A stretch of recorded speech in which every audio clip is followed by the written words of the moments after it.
listening to the Ice Prep Podcast. Here's your hosts, Brian and Pat. Well, hello, everyone. Welcome to Ice Prep Podcast, also known as Two Guys in Their 30s Who Have Sore Backs, the podcast.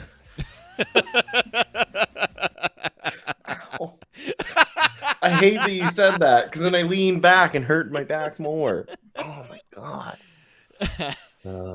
This is why Pat doesn't have a beer this week, instead has a little bit of a stiffer drink. Yeah, no, I don't know what's up today, but no, in August, I threw out my back playing softball. Let me paint the picture at least, though, because it was the last game of the season. We were on our last out, and I went up to bat, and I hit the ball, and I stretched my single into a double. And the moment that I stepped on that second base, my back just went, no. It was not But I worth kept the in double. there. I stayed in there, and then the next person, they bumped me to third, and then the next person, they hit a home run, and we were down by 2. So they won it with that hit. It was the walk up. Well, they had to round the bases, but even still, they got the home run, and we won, and we came in fourth, and which is pretty big because we started off really poorly. So it was pretty great, but I'm still recovering from throwing out my back in August. It is November 10th. I did that like August 20th or something like that. Like, I am in shambles. So that's why the parentheses on the name of the podcast for this week, Two Guys in Their 30s with Sore Backs. I think I just have a sore back in general from chasing around kids, but that's mine. Yeah. Mine at least is. I guess yours was fun too, because you were part of the winning whole combo for your baseball game. I was gonna say yours doesn't sound fun, but maybe not fun to you. I have a blast. No kids here yet, so just baseball hurting me. That's all I got. So that or your dog.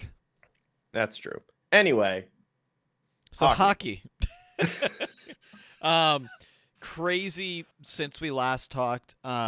We weren't sure what we were going to do with this. We'll start with this and then we'll move on from there, because when we recorded last week, nothing crazy had happened with Boston.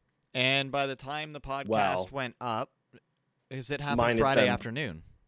I know, but minus them playing out of their minds. We talked about Boston and how well they were doing, and I straight up said, I think we need to talk about Boston because they're doing amazing. And then they signed Mitchell Miller to a contract, and by Sunday they tried to terminate it, but they can't because of the NHLPA. It's just a thing to protect the players. It's a whole thing going on with it. The more this drags on, the worse it gets for all parties involved. So we could talk about it. I don't want to give any more airtime to Mitchell Miller, or especially since Isaiah Thomas, I believe that's he just wants out of the spotlight. So you can go read up on the story. It's disgusting what he had to go through and is still going through. So that is something that is happening in the hockey world right now. Say that off the top. Because the one and only thing that I want to at least add to that is I am really, really glad to see that the players themselves on Boston were not accepting of this. They used very roundabout words to kind of skirt the answer. Some of them, others went directly at it saying, this doesn't fit with our culture. And then, they actually spoke their mind, which you don't get from hockey players ever. Hockey players are as generic gets, and Bergeron in particular, Marchand, and even Foligno, they were all very against it. I think it really showed that when they were working out on Sunday, when the whole thing was terminated, they were blasting Karma Police by Radiohead.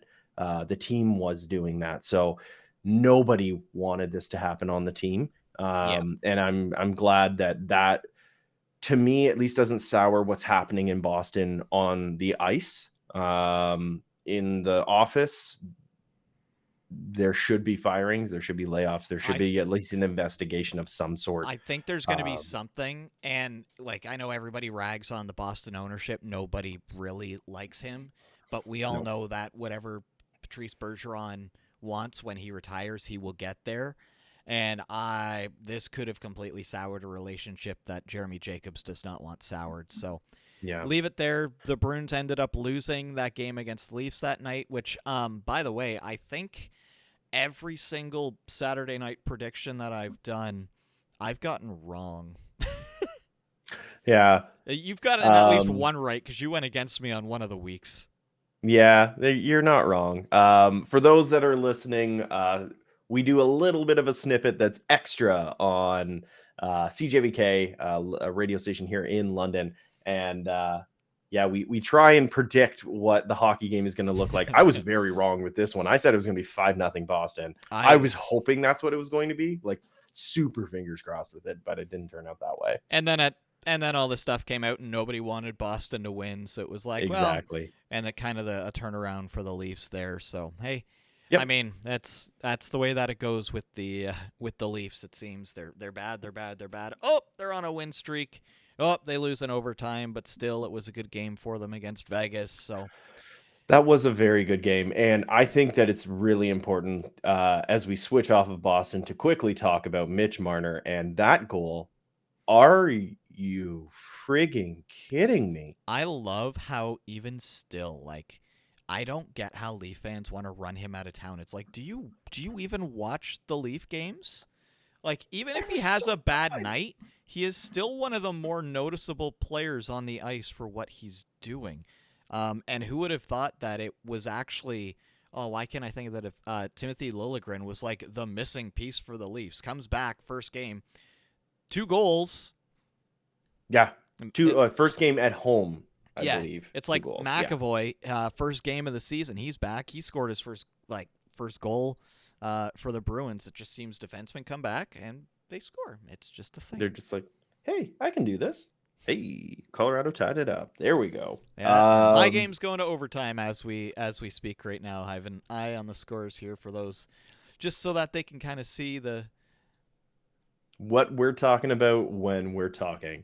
Yes. But yeah, the Mitch Marner goal, that's got to be one of the top goals of the year. That was astoundingly good. He completely, I'm not saying it's going to be the top, but it should be at least in top 10. I don't even think it was the best Leafs goal of the week. Nah, you're wrong. I think the Nylander goal at the end of the shift, lifting up Slavin's stick against Carolina. That was a good goal, He but was like when it comes to highlight reel. I think it was the better goal between him. One-on-one beats high. one of the best defensive players in the NHL. Okay, Mitch Marner literally weaved through 4 Boston Bruins and John Tavares. Leaf, yeah. That is true. But I mean, that type of thing's expected of players like Mitch Marner. Nylander is a very good player, but nobody expects him to be the one to make the play like that. The one thing I love about Nylander, I gotta say, is no matter what play he makes, when the camera zooms in on him, he's just got this deadpan, like, okay, yeah, no, I'm playing hockey. Okay. Hey guys, what's up? Like, he could literally score a Michigan while spinning around 4 times. And be like, yeah, cool. Thanks, guys. That's good. Like, he's got no emotion on his face, whether he does something incredible or something terrible. And you know what? Good for him. Like, what a perfect way to just piss off fans either way. There's a lot of people, myself included, that wish at times they could just like completely blank slate their emotions like that. It's a weird thing to see that some people can do that. It's just how it is, I guess. Just doesn't get to him. And that you're playing in a big market, that's what you need. The Leafs out of nowhere, everybody was calling for Keefe's head. Well, that sounds familiar for my team. Hey, Well, the we Leafs hey fans always call we for the coach's head. yeah, we predicted jerseys being thrown on the ice. We were wrong on that one in Toronto. Just the Leafs got the win, so we'll see how things play out because they've got a. If it was last season, 2 games against the Penguins and 3, you'd be like, "Whoo!" This year, you're like, Yeah. maybe the Penguins are the team because if we look at the standings, the East, by the way, is just ridiculous. The West is ridiculous in a whole different The reason. West is pathetic.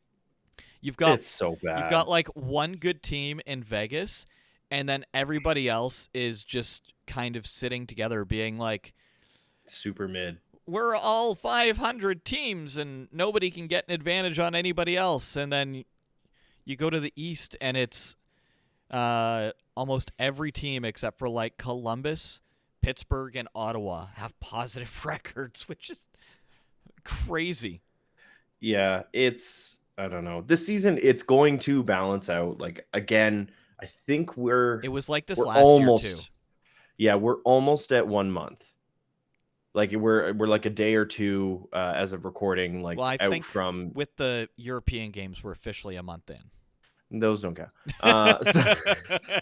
But even still, yeah, we're at pretty much the month point. So obviously now we're seeing Buffalo regress because that's what they do. They come out hot and then they're like, "How do we play hockey for more than 10 games?" And then they lose 3 in a they row. lose.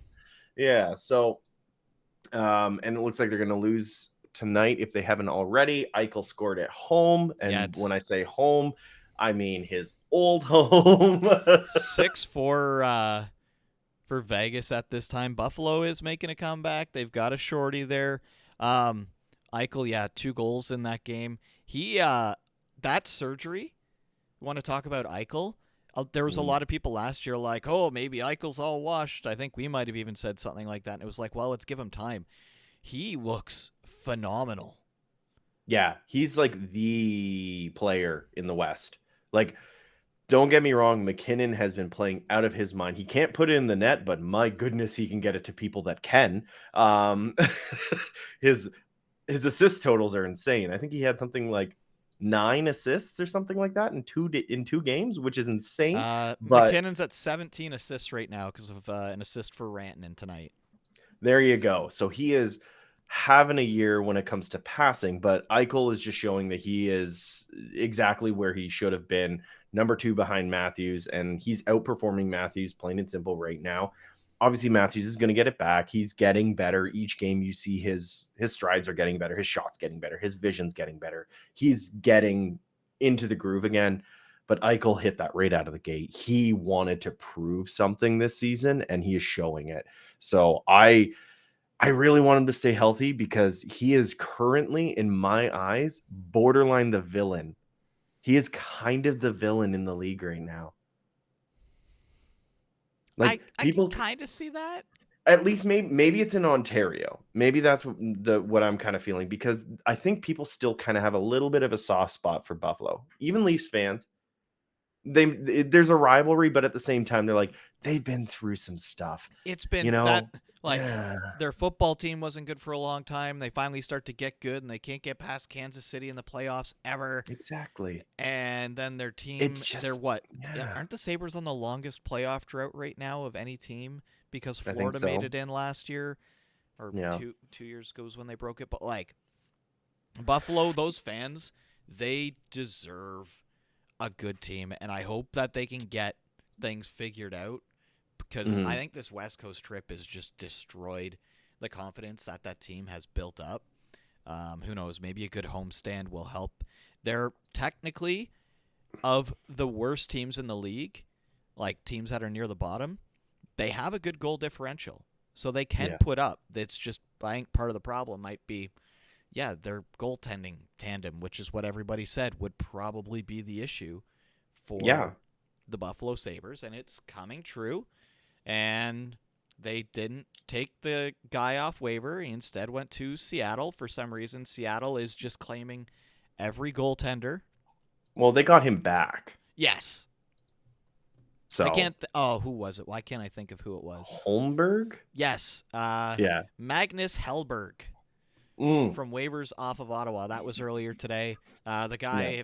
you may not know the name, but you've probably seen he legitimately has the best pads of any goalie. Whenever he goes to a new team, he gets these like crazy custom pads done. They always look phenomenal. So there's The only other goalie that kind of rivaled him was Aaron Dell, and then he turned out to be just a complete pile of trash. So he went to New Jersey and then he retired from there. no, he didn't retire from there. He went to Buffalo, and then Oh, he yeah. did that awful hit on a person, and then pretty much got himself removed from the team because he was such a jerk. Right, I remember that now. See, I blanked that part out because he left, and I was like, oh yeah, he's not here anymore. Yeah. One thing I do want to talk about, since we did bring up Seattle there. Yeah. Year Year 2. Year 2. They're in And 6th. so thinking back to season 1 of Ice Prep Podcast, until we got closer to the trade deadline, we were like everybody else. We were ripping on what Seattle did. We were like, how can you whiff on the expansion draft like that? And then all of a sudden at the trade deadline, the acquisitions that they made, now they still had some bad signings, but the players, they're getting the growth. It's starting to look good. They're actually getting goaltending this year. And yeah, as you said, they're currently tied for, or they're like 5th best in the league, tied for 5th best in the league right now. 8-4-2. And that's almost all road wins. They're 3-3-2 at home. So they are just killing it on the road. They're a fun team to watch. Unfortunately, because it's Seattle, it's so tough to actually watch any of the games. Because it's a lot of 10:30 starts. Not even just 10 o'clock. It's 10:30 starts. They don't finish until 1 in the morning here. That sucks. Apparently, all that Seattle needed was the league's worst mascot to play good. You know what the best part is? They reveal that mascot, and there hasn't been anything with it since. The mascot quiet quit. It was like a quiet quit from that mascot. You're wrong, because he did a very good rip on Bissonnette. Well, that's an easy. Yeah, he was just like, sorry for your bald hair. I've attached some of my hairs on the back, because Bissonnette was making fun of him. And I was like, that's a good rip. Okay, good for you. Even though you're a weird looking troll doll. But it needs to find its, like, I'm gonna pull the curtains down a little bit here.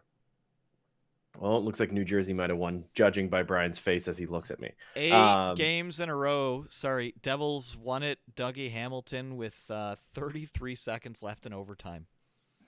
Good for him, Dougie. Wow. He is killing it. I'm gonna pull the curtain down a little bit here.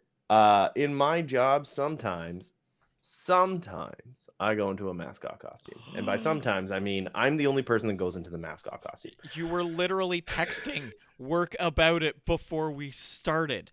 Yes. So if you're going to be you need a characterization when you're in a mascot costume. You look at any sort of, like, obviously Gritty is the prime example, but like you look at like any of the Philly ones, like they are doing it right. The Fanatic, come on, he's doing it wonderful. The Fanatic's a staple in mascots, like top on the planet for what it does. Yeah. And like that's how you stand out. You need to have a characterization of the mascot itself. So they decided to not do that and just kind of do nothing against what Colorado's doing with Bernie, but it's kind of just like this one note kind of, hey, it's a dog. Hey, like that's about it. Like at least New Jersey, there's a little bit of characterization and there's something in there, but there's just nothing with this one. It's just like this weird looking troll doll that doesn't make sense. So it's upsetting to me because I've been doing, and this is such a weird thing to say out loud. My goodness. I have never said these words out loud. I have been doing mascotting for 6 years, Brian. 6 years. Is it all? I thought it's been longer than 6. No, I did 3 at the video game company. Then I had a pause, and then I've done 3 here. No, it's been 4 here, so I guess it's been 7. It's been a few. So, my God, it's almost been a decade. No wonder my back is so bad. Carrying all this entertainment. But anyway, I've been doing it for 7 years, and to see just the lack of energy and everything that comes from that, it's just sad. They had such an opportunity. I don't know. I think that's what really bothers me the most because I'm in that world a bit. So to see how poorly it's been executed, and in comparison to what happened with Philly, not even a Oh. new team, not even Like, close to a new team. How do you not find out who, like, the whole team behind what they did with Gritty? And they were like, give me that. Like, even if you do the non-aggressive version, like, Gritty is Philadelphia fans, just prettier. Yeah. Like, do something, like, I... Take cues from like who has that bad, like there's like, oh, the Chicago Bulls. The mascot for the Chicago Bulls, he is crazy. He does flips and stuff. He's very acrobatic. He goes into the crowd and just stirs up stuff, but at the same time, he's not aggressive like Gritty. He's just kind of like a circus clown, whereas Gritty is like a monster. Um, he shoots kids with t-shirt cannons, and it's my dream job. But He's Oscar the Grouch with legs out of the yeah. garbage can. So like there's so many good examples out there. So it's really sad to see how one note this one has been. So we shouldn't talk. That's literally the least of the concerns that we should be talking about with this. You can tell Pat clearly has a soft spot for mascots, having been one for 7 years. I hate that. I hate it so much. Okay, so the one thing that I want to go through real quick, because we just talked about it, and that is we're about a month in. Yep. So let's take a look at our predictions and how they are stacking up. I kind of want to do this at the 1 month, the halfway point, and then obviously at the end. So we will be revisiting this in the All-Star week, but And I apologize 1 for month not having in. a graphic ready. Pat's throwing this at me now. This is a wild card that I'm doing because I've had 2 drinks. Anyway, so let's talk about this. Pat's calling an audible from backstage. That's what I do. Brian, who are the winners of the offseason? Uh-oh. You said the Calgary Flames. Well, How are they doing? they've kind of fizzled out there on that one. Yeah. Hold on. Let me keep scrolling down. They're 5-6-2 right now. They're on a 2-game losing streak, but they're 2-6-2 in their last 10. Ugh. There's something like even on because they played New Jersey twice in 3 games. They lost to the Isles in there. They look good. I just think that unfortunately for Calgary, There's just not something clicking. coming into those East games, they've just run into some teams that they're able to get past how heavy and aggressive the Flames play. In a 7-game series, the Flames probably beat any team in the East right now. Straight up any team. But you're only playing best of ones constantly throughout the season. You're not going to win them all. They got to figure something out. So definitely I was wrong on that one. For now. That's fair. I had the other Canadian team, Ottawa. Oh, and see, they now are I don't doing- feel as bad. I was wrong. I don't know. I still think that there's still a chance for them. I know I talked about this last week. I still think that this is kind of the way that Ottawa works and has been working. And it's not because this is how their team is. It's because this is how the league is. You get a whole bunch. You look at Calgary as well. You get a whole bunch of new players together. Giroux and DeBrincat, that is 2 very, very different generations when you think about it. Those are like, they're a borderline a generation apart in hockey terms. The only issue I will say for Ottawa at this point, they're already 8 points out of a playoff spot. Yeah, so like that's a tough. They have to gap go on climb. a tear. Yeah, Yeah. And I don't know if, who knows, maybe putting Nikita Zaitsev on waivers is part of it. maybe Ryan Reynolds coming in and being part of the team, the group that buys the Ottawa Senators is part of it. Something's got to change. I'm really wondering if DJ Smith doesn't make it to American Thanksgiving at this point. Yeah. As much as I think that he's doing a pretty good job of it, honestly. Again, they're a team that does not quit. I think, though, that his role is better served as an associate or assistant manager he becomes to one of motivate those, them. Yeah, he becomes one of those, like, team is on a rebuild. You come in for the tough years. I know it's going to suck that you won't get all the glory, but, like, he helped build a lot of those players in Ottawa, so. Truly, yeah. So Boy, we were wrong. He's a talented coach, but just we'll see. Yeah. All right. So which teams were the biggest losers, or who were the biggest losers in the offseason? I said Vegas. Whoops. Yeah, Vegas, who is on a 9-game win streak, bettering my Devils by 1. They First in the league. 13-2. That is absolutely ridiculous. Whoops. And then which is even crazier when you think at one point last year, didn't the Leafs go on like a 13-2 run at one point? So that's how Vegas' season started. And by the way, 14-2. Oh, is it 14-2? I thought I refreshed. Now it is. Because they just won. It should be. I refreshed. It should be 13-2, Pat. Oh, they don't update on the standings on my phone quick. Oh, It usually takes until the next day. Oh no, they're updating right away this year on the NHL site. It's great. Oh, that's nice. By the way, Eichel, hat trick. Oh, my goodness. Of course. So that's how that game ended. Eichel getting the hat trick. Vegas winning 7-4 over Buffalo. Goodness. So Hurricanes 7 goals tonight. Golden Knights 7 goals tonight. Rangers 8 goals tonight. Just a lot of goals. The lowest scoring game so far was 4 goals. Ugh. How dare you, Boston, Calgary? That's nuts. Who did I have? You had Klingberg as the biggest loser, and so far you've been correct. Hey! So that's not bad. So next up, what team do you see being the biggest improvement over last year in the standings? Brian, you had Ottawa. Well, there's still time. I think they were second last in the Atlantic, and now they're last in the Atlantic. So I guess I should have chosen either New Jersey, Winnipeg, or Vegas, or Seattle.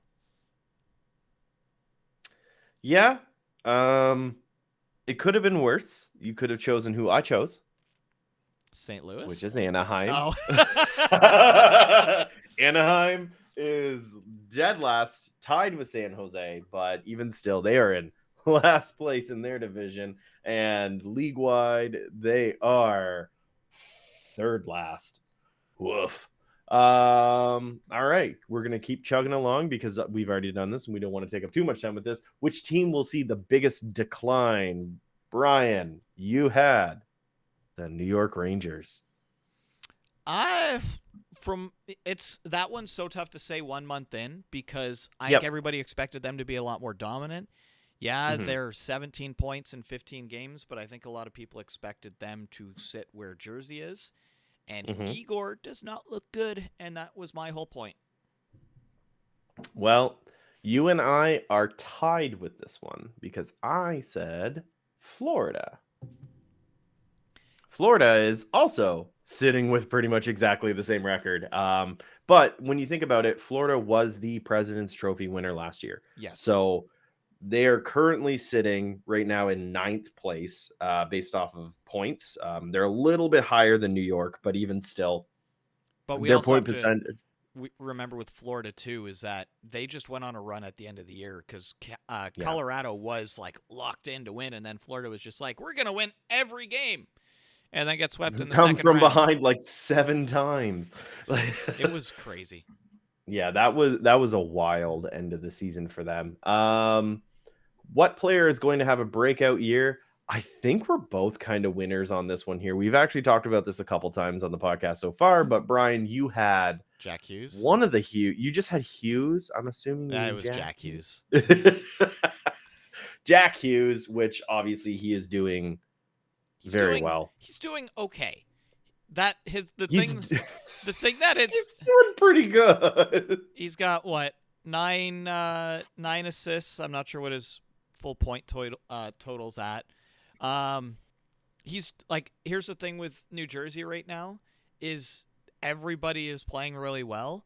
The second line, which is technically Jack Hughes' line, they're getting assists. They're just not getting the same amount of goals as everybody else, and I'll take that. Like, I will take Nico Hischier having 8 goals and Dougie Hamilton having quite a few. Oh, they gave the goal to Nico. They changed that. Must have been a tip. But, like, and Jesper Bratt killing it. I'll take that over just one player doing really well. So I will say that seeing Jesper Bratt breaking out, that's really nice to see. That was was one that a lot of people, a lot of people wanted it to happen. I mean, obviously, you've got he has his own fan club on Twitter that is 10,000 strong. I am part of that Brat Pack, I must say. But I had Tage Thompson.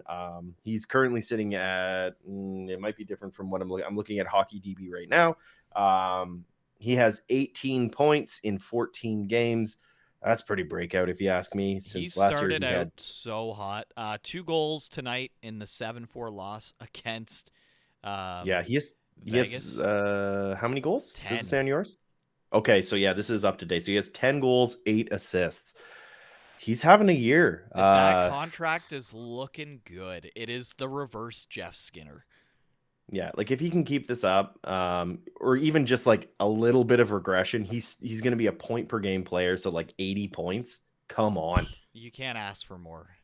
That's great. And so, he's one of those good players. For him. He is a player that would probably be even better in the playoffs because he's a monster with how big he is. Yeah, it's like the Redwood line or whatever they're calling it in Detroit. Nobody would want to face that line. The shortest guy is 6'3", weighs like 220. Are you kidding me? They're so tall. They're so scary. Tage Thompson, honestly, like he's I think tiny my favorite compared part to that line. But Buffalo is tiny compared to him. When he scores a goal and he goes for like the hockey hugs afterwards, especially it's just if like it's Jeff Skinner, because Skinner's like my height, so he's like, "Come here, little." He's like dad hugging his children on the ice, and he's probably one of the younger players on the team. It's so funny. Okay, so let's keep going. What player is going to flop? I had Nazem Kadri. Now, this was with an asterisk because I said that Nazem Kadri was going to end with 58 points because he had such a breakout year last year.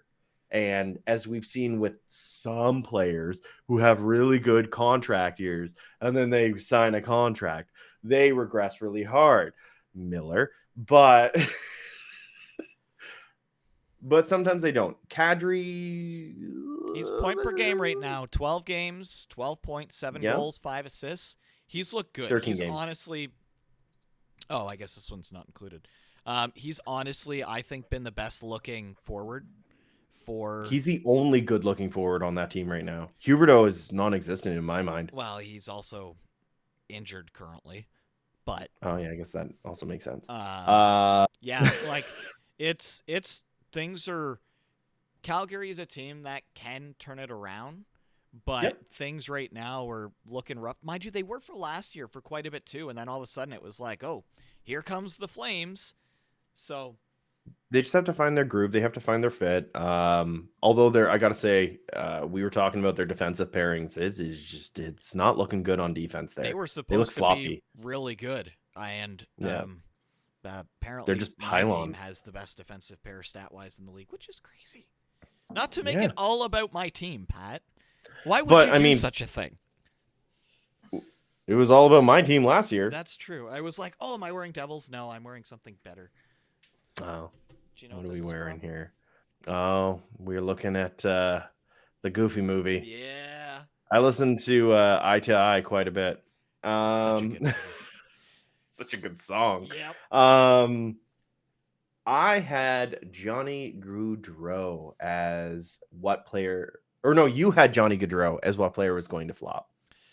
I have to look at his stats because even though So Columbus I is have him up. the worst team in the league, well, they're tied with St. Louis technically, but St. Louis I could take have the his lead. numbers up. Okay. He is currently sitting with 12 points, 6 goals, 6 assists in 13 games. So he's not doing terrible. He's putting up kind of like John Tavares numbers. However, for what everyone was expecting him to do in Columbus, that to me, I think so far you're on track with a flop for him. He was supposed to come in and change that team. He's signed for the rest of his life Yep. at a ridiculous amount of money that he doesn't deserve.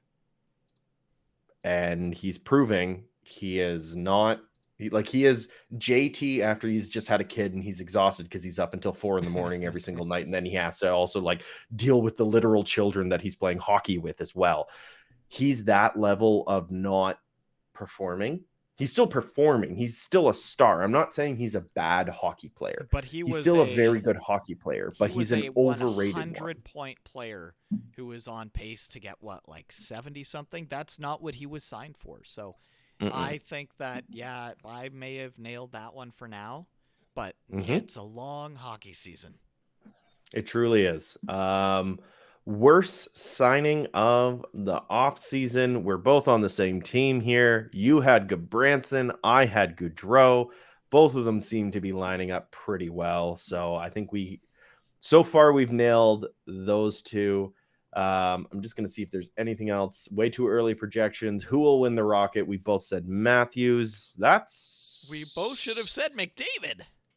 Yeah, McDavid would just decided he just wanted to play his own game of hockey, and everyone else just has to follow him. Yeah, it's like I should pull up the stats. I'll pull them up and put them on the screen for people here. I want to see too. We were talking about it before. Why can't I think of what it was? 15th game, he's got like 15 goals, 16 assists. We are watching. Leon Draisaitl did this a couple years ago. Mm-hmm. But it's so weird to see it again. Here we go. Get it up on screen. You can kind of see it. Like 29 points. Yeah, Pat can't see it. Anybody who's watching can. Here we go. We'll expand it for you. Is it which? Yeah, you want to face. Wait. This way.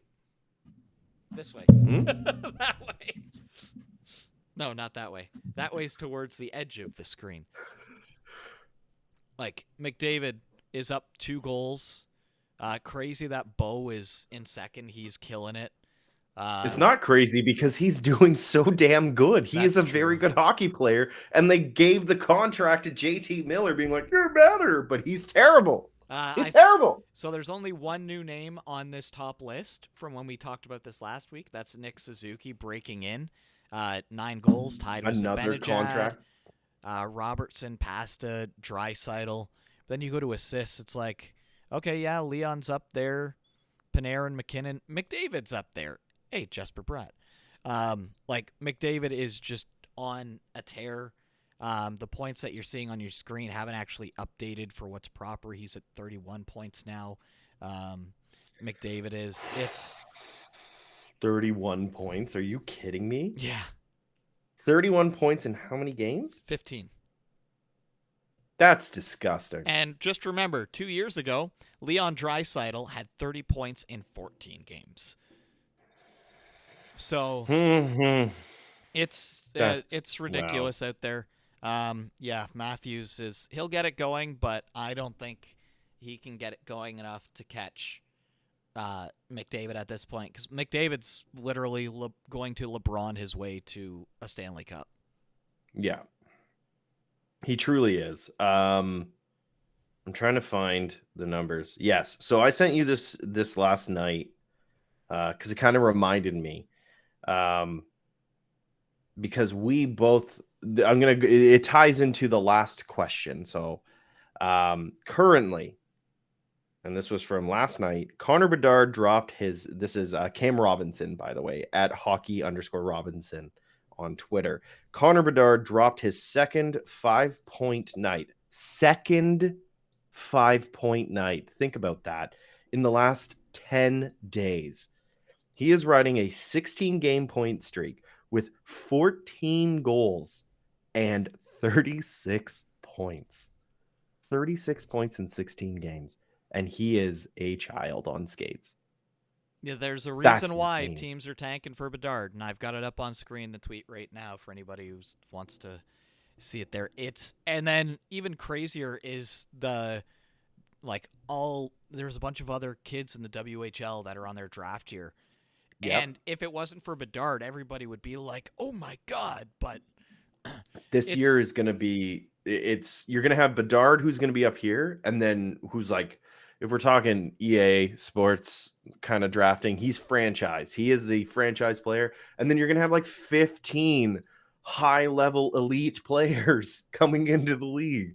If you're picking 16th, you're going to be like, sweet, I still got somebody that's going to lead my entire team for the next 17 years. Unless you're the New Jersey Devils and you whiff and take Pavel Zacha, and there's a bunch of other players from that draft. Hey, you got Holla. He's doing okay. That is very true. You got Jack Hughes. Well, that you was got Nico overall. Hischier. That was first overall.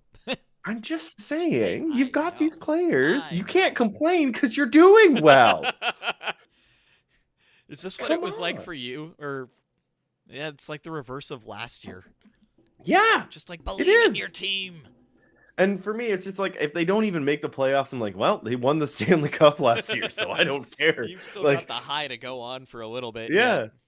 You know, I have the relief. It's not even a high, it's a relief. And I think that that's the biggest difference is it was a high when it happened, but this season I'm just super calm about it. If they do okay, cool. You know, they had to lose a lot of the key players that got them to the Stanley Cup and won them the Stanley Cup. That's how you win a cup, though, is you lose. You have to cut ties with some really good players. And you know what? Sure, Tampa can do it 2 years in a row because it was, shortened seasons and all that stuff. And, it wasn't actual hockey. So, of course, they're going to win 2 in a row. Yeah, they're going to do this. So, Tampa is not actually that good. So, I'm joking. The title of the episode. I am joking, kind of. But even still, you've got it's this different feeling. There's this like it kind of sucks that they're not killing it. They didn't kill it out of the gate last year either, so I guess there's a little bit of that. But it's just it doesn't faze me. If they make the playoffs and knock out, it's like, well, they won the cup last year, so it's not like the Leafs. Like, it's not like my favorite team haven't won since 1967. They won last year. So they it doesn't haven't hurt. made Even it out for of the yours. first round since HD television was a thing. Yeah, that's hilarious. But anyways, the Connor Bedard thing, the reason why I brought that up, the last question that I had, I skipped a couple of them because they don't really particularly apply right now. Way too early projections. Who will win the Bedard lottery? Brian, who do you think you picked? Oh, I picked somebody off the wall. Who was it? Oh, no. I picked somebody off the wall, and I don't remember who it was. You picked the Winnipeg Jets. Oh, boy, they're killing it this year. They are in 7th place.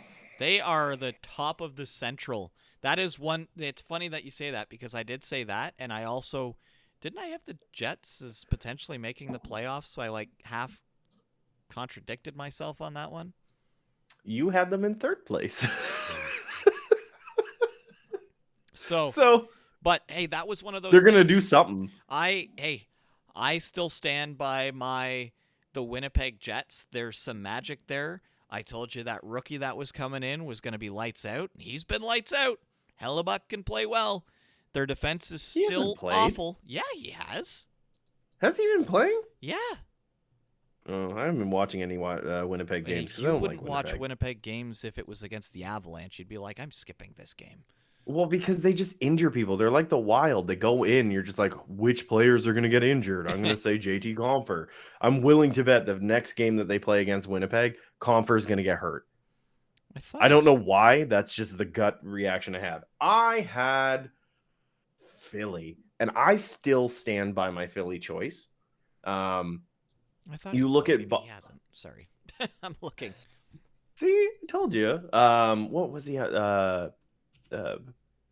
Perfetti is maybe who you're thinking of. No, that's because it's Brad Lambert is who you're looking for. Because he's got a hell of a shot from the point. He's got a cannon. he is going to win the hardest shot award over and over and over in the All-Star games if he goes there. But he's going to be a star in this league. But I don't think that. So I don't think they're utilizing him the best way that they should. But anyways, I had Philly. I still strongly believe that they are going to be contenders for Bedard. They might not be last place, but I think that they're going to end up being like third, maybe second place in the lottery, like starting for it. So like they lost third the last Blue or second Jackets last today, and the Blue Jackets are going to be without Werenski for a long time. Yeah, so Philly, I don't know. I don't read into their hype. They're doing well, but Buffalo's done well out of the gate for like 22 years. So it's kind of one of those things where it's just, sure, they're going to look good out of the gate, which is promising. Like, it's good for them. Things to build off of. Oh, excuse me, a hiccup. But I don't see them continuing this. Like, they already have regressed. They're already in 14th place. I think they've probably lost, or at least gone to overtime loss the past couple games. They have 7 wins, which, you know what, good for them. But even still, they can't keep this up. Plain and simple, they can't. They're not going to make the playoffs. They're going to be in the Bedard lottery, and I still believe that they have a good shot. And I think that'd be kind of fun to see them on a team that's notorious for being big, heavy fighters, and having this kid that is tiny and just a god on skates with an attitude that resembles Gritty. Like, he is a very he would angry slot in human well. being. Like, imagine they get him and then they bring in somebody, like they put Tom Wilson on his wing. Well, you know it's going to be one of those situations, because we saw it with McDavid. We saw it with Crosby, that whoever ends up getting Bedard is going to pay an arm and a leg for an enforcer. Do you remember who the Oilers brought in and paid an arm and a leg for? Milan Lucic. Kassian. Oh, right. And then they moved it to Kassian, right? Yeah, because, there was the whole, But whoever, that's going to happen, and there's a few more of those players out there now. They're not as rare as they were, or they teach somebody to. So, I just don't want it. I don't want to see Bedard with, like, the Blackhawks or anybody in the Metro, and I'm happy. I would love to see Bedard with Zegras. I think that would be a lot of fun.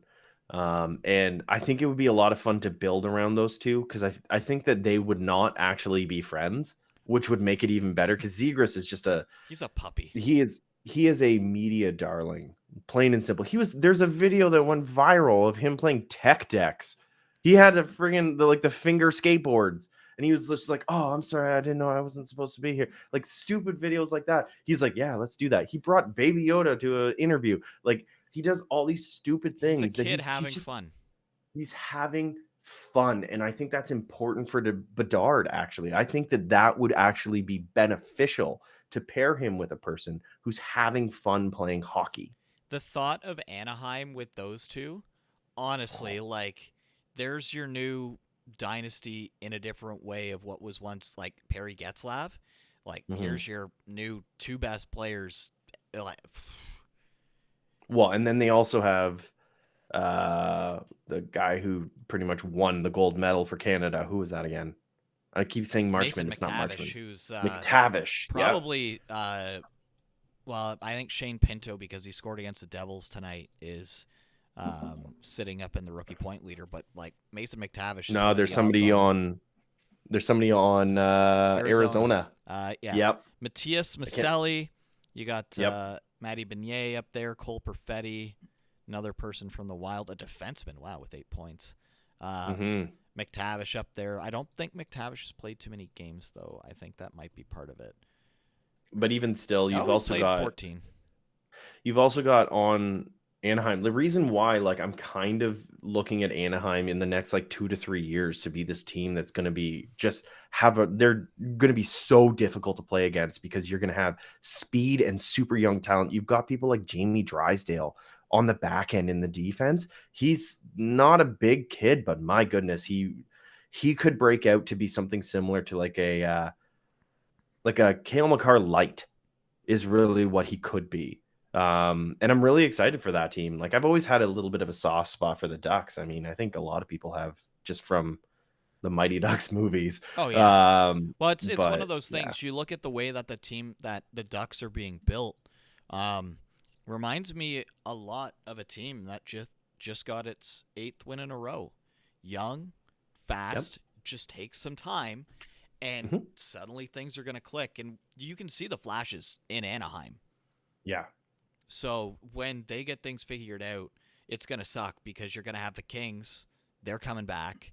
And what used to be like for a couple years there, it was like, okay, you're good for maybe 4 or 5 points on that California swing. It's going to be back to this is like you're circling on the calendar like, oh, I'm not staying up for those because we're not getting any points. yeah. The Cali road trips. At one point, you had Anaheim who were cup contenders and cup winners. You had LA who were cup contenders and cup winners, and you had San Jose that were cup contenders and cup challengers. Perennial, almost making it cuppers. Yeah, but even still, you had like they all seem to be in the same cycle of we're really friggin' good to all right, this isn't our quarter decade. And then right Yeah, back up. they have this like bend in their skill level, and they all go together. Like the Ducks fly together, and it's oh, the disappointed look on your face makes me happy. But even still, I'm really excited to see what California is going to bring in hockey in the next 2 years. I was really happy, and like, I know it sounds weird to see Byfield go down. Byfield and Alex Turcotte both have gone down to Ontario Reign for the LA Kings, which is their AHL team, and that is the right choice. They aren't ready. Yeah. Give them more proper time. And that's the thing. We've seen it I don't know how many times. Kids that can be legitimate superstars get 2 or 3 years of not good minutes, not playing well, and they can't develop enough, or they get stuck in a role where they're not that good, and not every player's going to have Vegas come in and save them and turn them into 40-goal scorers. So yeah, so I think I don't know. Pat, it's gonna be interesting. It's time to move on to the thing that I don't have the audio for because I forgot again. Games of the week. Wait, hang on 2 seconds. Pat's gonna I try have and pull it something up on his phone. Are you ready? Okay. 1, 2, 3. Games of the week. That's almost better than the actual stinger that we've got my buddy voicing for us. Honestly. DJ Airhorn. I had Saturday night last week. You had Saturday night last week. You had, of course, the original 6 matchup.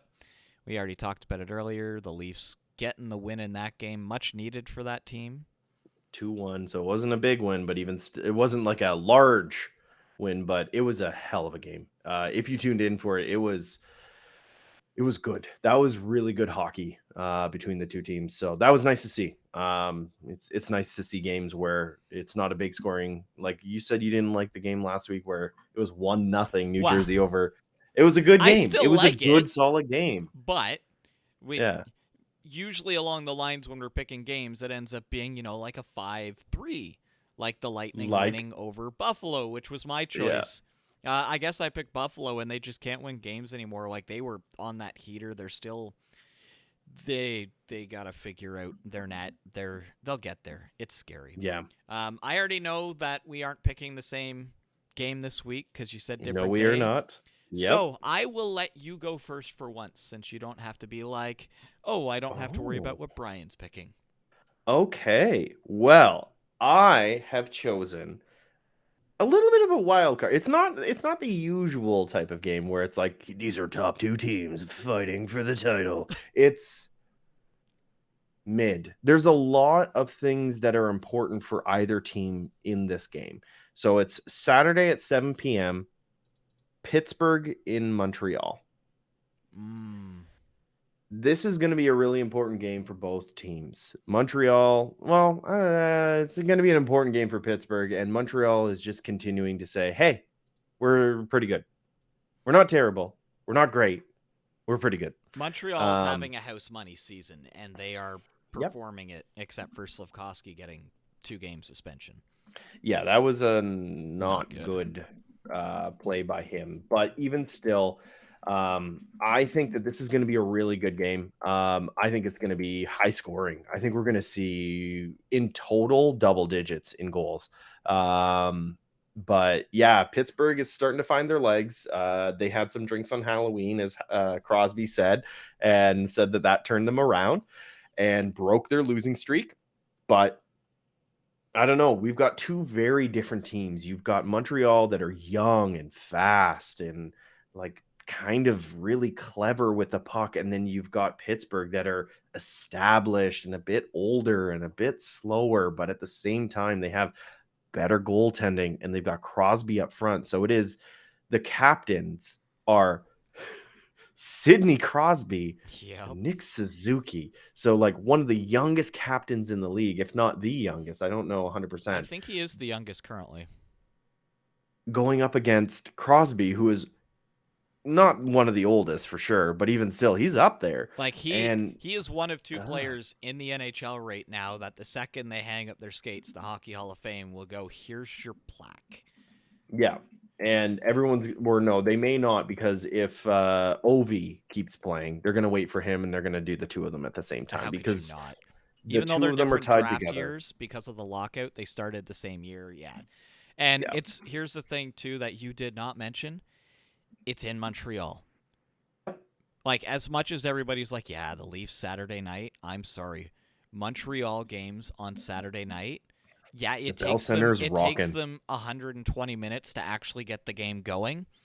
But those fans, that is an experience I want to get to once in my life, because it is, you can feel it through the TV. It's Mhm. crazy. Absolutely. Pat's got that. I'm going Sunday night. And we've actually talked. Oh, I think I know though. I think I know what we've you're talked a fair amount about both of these teams on this episode, and Is it that at 8 o'clock? is, yep, that is the Winnipeg Jets driving or flying out to Seattle to take on the Kraken. As of this moment, Jets 8-3-1, Kraken 8-4-2. Nobody saw those records coming at the start of the year, and it should be an interesting game because Seattle is getting things going. Yep. And I don't see Winnipeg winning this game. No. I don't think there's a universe where, you know, that meter that does like out of 1,000 games, here's the odds of Chance to win. Yeah, I honestly think the Kraken's chance to win is going to be in the 900s. Like, that is how high of a chance they have to win over the Jets in this one, which means they're going to get destroyed just based on how I've been picking. But that's my game of the week, Sunday night. I might have to actually throw that one on. 8 o'clock. It's not a bad start. No, 8 o'clock. Yeah, so 5 p.m. if you're out west. That's pretty good.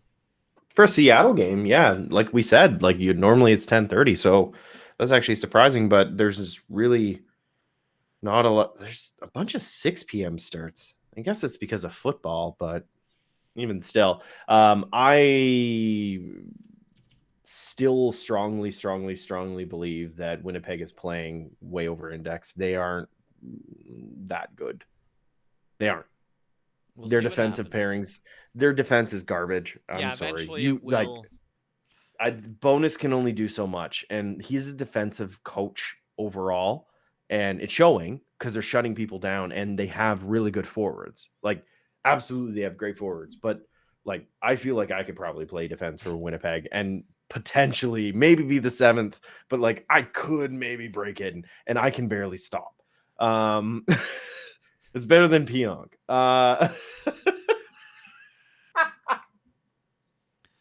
No? You don't like that one? Nah. No? Okay. Well, I can cross-check like him. Anyways, you'd have to catch a player first, Pat. Just the quiet eye rolls. On defense, they come to me. Yeah, we'll watch Pat try and hit McDavid as he makes him just like fall No, and sprain his back more. my back would shatter.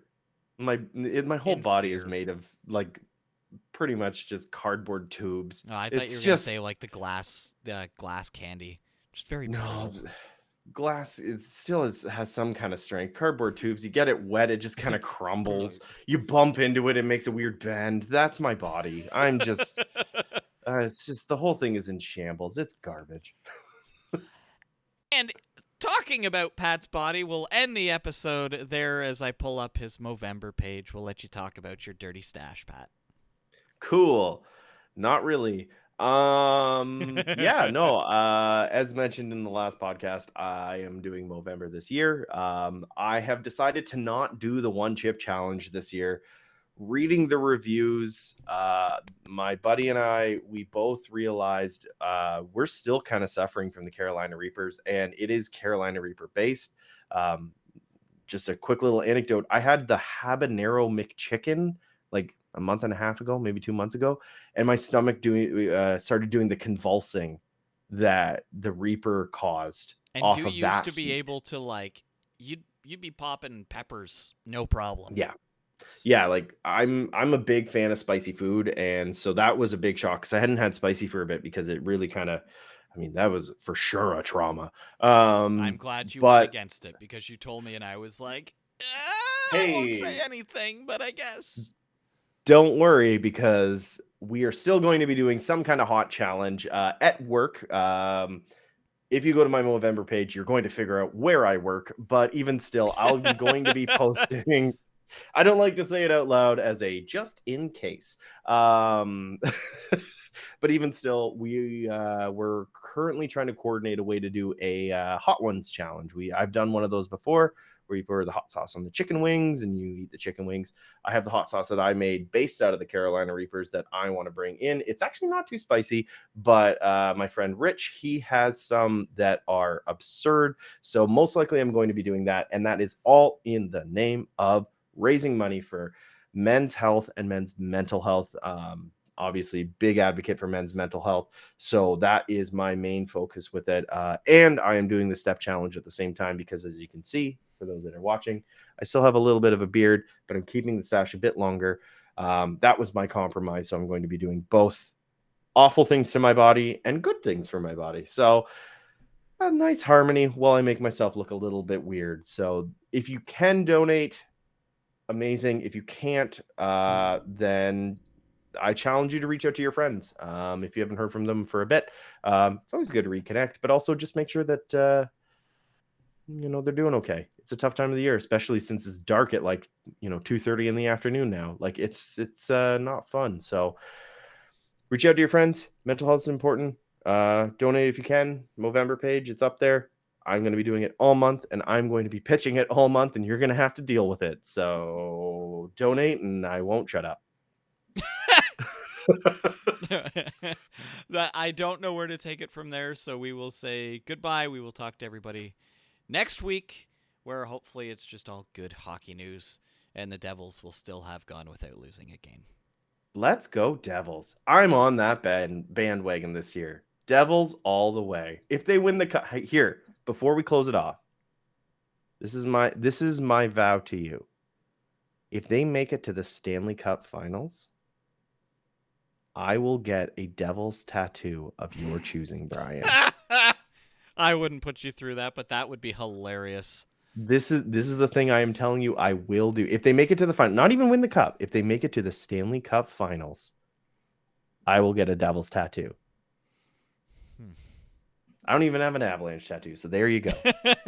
Well, we'll have to remember this one because it's November 10th. As we get closer to May or June, we might start to see Pat sweating more and more on all of these. But yes, go check out his Movember page. And I guess if you want to see Pat have to get a tattoo, go Devils go. Go Devils go.